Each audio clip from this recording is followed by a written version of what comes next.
Welcome to CoreLogic's housing market update for November 2024. As we approach the end of the year, there's clear signs the housing market is losing momentum and conditions are becoming more diverse from region to region. Nationally, dwelling values rose a further 0.3% in October, the 21st month of growth since the cycle commenced in February last year. The subtle positive movement was supported by the mid-sized capitals, led by Perth with a 1.4% rise over the month, offsetting declines in Darwin, Canberra, Melbourne and Sydney, as well as across regional Victoria.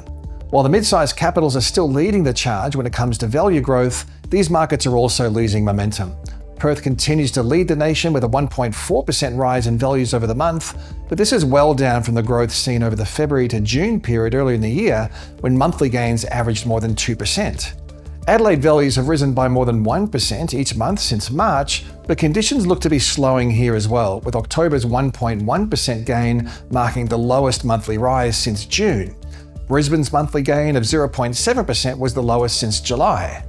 The annual growth trend has continued to ease, reducing to 6% over the 12 months ending October and down from a recent peak annual rate of growth of 9.7% in February. Slower growth in home values has been accompanied by a rise in advertised stock levels, meaning more choice for buyers. Based on a rolling 4-week count of listings to November 3rd, advertised inventory levels have increased by 14% since the end of winter across the combined capitals, with the largest increase occurring in Perth, where listings are 24% higher, albeit from an exceptionally low base. Total listings are now 12% above the previous 5-year average in Sydney and Melbourne, helping to explain the weaker conditions in these markets as buyers benefit from more choice and less urgency in their decision-making.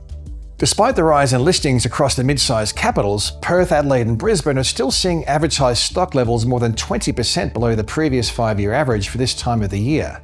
Unlike other markets, sellers are in a better position here, although the balance is starting to gradually improve. Alongside the rise in advertised supply, the number of home sales looks to be fading.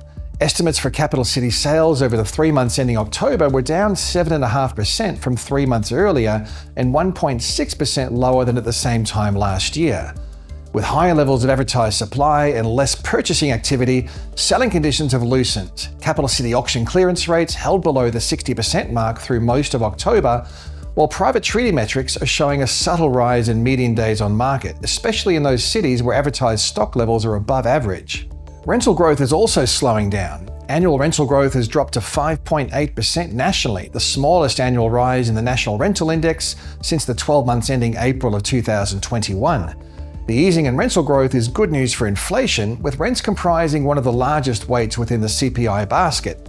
The annual change in the rental component of CPI has already started to trend lower, falling to 6.7% in the September quarter, down from a recent high of 7.8% in Q1 this year.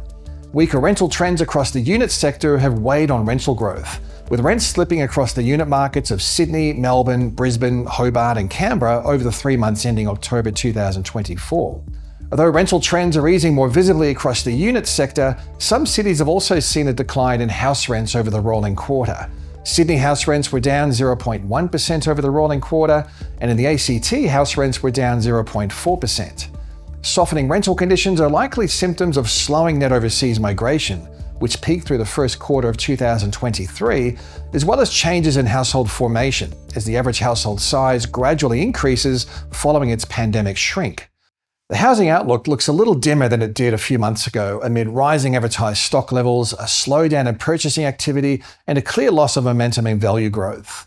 On the upside, there's a trend towards lower inflation, meaning a cut in interest rates is looking likely, potentially in the first quarter of next year, while labour markets are holding tight and low levels of newly built housing supply persist. Each of these factors should help to keep a floor under housing prices. The inflation update for Q3 was encouraging, with core inflation now at 3.5%. Based on the trimmed mean, consumer prices are now rising at the slowest quarterly pace since the third quarter of 2021. The annual increase in the housing component of inflation fell to just 2.8%, the lowest reading since Q3 of 2021, thanks to a sharp 7.6% decline in utility costs attributable to energy rebates. However, a slowdown in rents and the cost of newly built homes has supported the lower inflation outcome as well. The annual change in CPI rents at 6.7% is the lowest in 5 quarters, and it's likely to fall further given the downwards trend in advertised rents. Additionally, the cost to purchase newly built housing rose by a relatively small 4.8%, down from a COVID high of 20.7%, to be the lowest outcome since the third quarter of 2021. A similar drop in the growth of construction costs can be seen in the Cordell Construction Cost Index, which increased by 3.2% over the year to September, well below the pre-COVID decade average of 4.1%. The weak trend in new housing construction looks entrenched, with dwelling approvals holding well below average. Commencements are trending lower, and the number of dwellings under construction is diminishing. A material turnaround in residential construction activity over the coming year remains unlikely given feasibility challenges and tight labour supply. Supply-side policies aimed at improving project feasibility, such as funding infrastructure costs, are likely to be well received and should provide some immediacy in kickstarting shovel-ready projects. While the delivery of new housing supply remains insufficient, it's hard to see housing values move through any sort of a material downturn. On the downside, affordability challenges persist across most sectors of the Australian housing market. Economic activity is soft and households have largely drawn down their savings buffers built up through the pandemic. Looking at affordability measures, debt servicing ratios were at a record high in the June quarter, and dwelling values relative to household incomes were also close to record highs. While lower interest rates will help to improve serviceability and boost sentiment, a tightening in credit regulations is another potential risk if household debt levels rise as interest rates come down. There's always plenty to keep on top of when it comes to housing trends and the factors that influence the market. As always, you can stay up to date via the research and news pages at the CoreLogic website.